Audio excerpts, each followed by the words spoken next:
তওবা কাকে বলে, ঠিক আছে না, এটা আপনাদের সামনে একটু আলোচনা করি।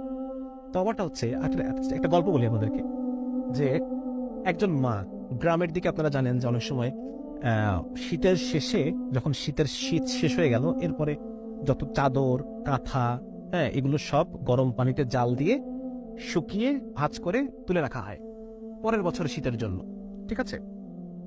তো এরকম একটা সিনারিও চিন্তা করেন যে একজন মা রান্নাঘরে পানি জাল করছেন কাপড় মানে কাঁথাগুলো ধোয়ার জন্য বা সিদ্ধ করার জন্য।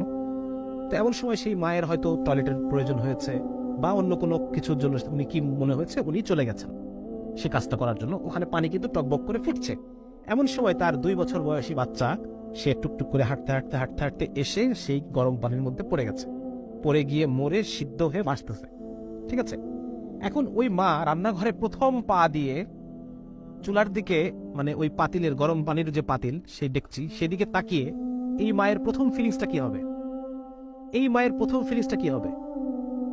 হায় আমি কি করলাম, ঠিক না? এই মায়ের এই চুলার দিকে তাকিয়ে তার প্রথম যে ফিলিংস, হায় আমি কি করলাম, এটাকে বলে তওবা। দিস ইজ তওবা। হ্যাঁ, এই মা তার বাকি জীবনে যদি আরো 80 বছর বাঁচে, সে আর কোনোদিন ওই দরজা খোলা রেখে যাবে না। আল্লাহ তাআলা যদি এরপর তাকে আরো 100 সন্তানও দেন, ওই 100 সন্তানের ক্ষেত্রে সে আর কোনোদিন দরজা খোলা রেখে, গরম পানি চুলায় রেখে, রান্নাঘরের দরজা খুলে রেখে সে আর কখনো সেখান থেকে বের হবে না। বের হবে না। তাহলে এই যে অনুভূতি, হায় আমি কি করলাম, হায় আমি কি করলাম, হায় আমি কি করলাম, এই অনুভূতিটাকে বলে তওবা। এবং এই কাজ আমি আর জীবনে কখনো করবো না, ঠিক আছে না, এটা হচ্ছে তওবা। তো আমার এই তওবা, এই অনুভূতি, আমি যদি আল্লাহর সাথে, যতবার আমার গুনাহ হবে আমি আল্লাহর সাথে অনুভূতি করি, আল্লাহ তাআলা আমাকে মাফ করে দেবেন। এবং আলেমরাই কথা বলেন যে বান্দার মধ্যে এই তওবার অভ্যাস আছে, আল্লাহ তাআলা একটা সময় তাকে গুনাহ ছাড়িয়েই দেবেন ইনশাআল্লাহ তাআলা। আল্লাহ তাআলা আমাকে ছাড়ার পরিবেশ তৈরি করে দেবেন, ছাড়ার পরিবেশ তৈরি করে দেবেন, আমার জন্য গুনাহ করাকে কঠিন করে দেবেন।